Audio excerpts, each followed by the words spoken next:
এক ছিল কৃষক হরিদাস। সে তার ছেলে রাকিবকে নিয়ে গ্রামের এক প্রান্তে ছোট্ট এক খণ্ড জমিতে ধান চাষ করত। দুজনেই পরিশ্রম করে জমিটা সোনার মতো বানিয়ে ফেলেছিল। সবুজ ধানের গাছগুলো দোল খাচ্ছিল বাতাসে, যেন নাচছে আনন্দে। একদিন সকালে হরিদাস আর রাকিব মাঠে গিয়ে দেখে ধানের কিছু অংশ মাটি সমান, ধান নেই, গাছ ভাঙা, পায়ের ছাপ চারদিকে। রাকিব চমকে উঠল, বাবা, এগুলো কে করল?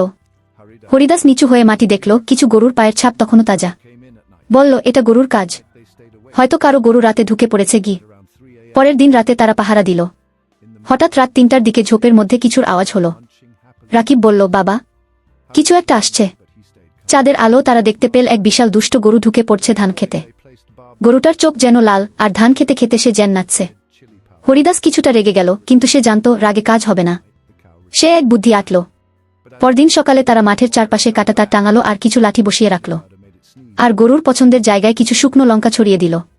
রাতে আবার গরুটা এলো, কিন্তু কাঁটাতারে আটকে গিয়ে এক লাফে পালিয়ে গেল। লঙ্কার গন্ধে তার নাক ঝালায় উঠল। গরু এমন দৌড়ে পালালো, আর কোনোদিন সেই ধানের খেতে ফিরে এল না। গ্রামের সবাই শুনে খুশি হল। অনেকে এসে বলল, হরিদাসদা, আপনি তো একদম বুদ্ধিমান, আমরা তো কিছুই করতে পারছিলাম না গি। হরিদাস হেসে বলল, বুদ্ধি থাকলে গরু পালায়। তাদের ধান আবার বেড়ে উঠল। রাকিবও শিখে গেল, কেবল পরিশ্রম নয়, কৌশলও দরকার জীবনযুদ্ধে জিততে।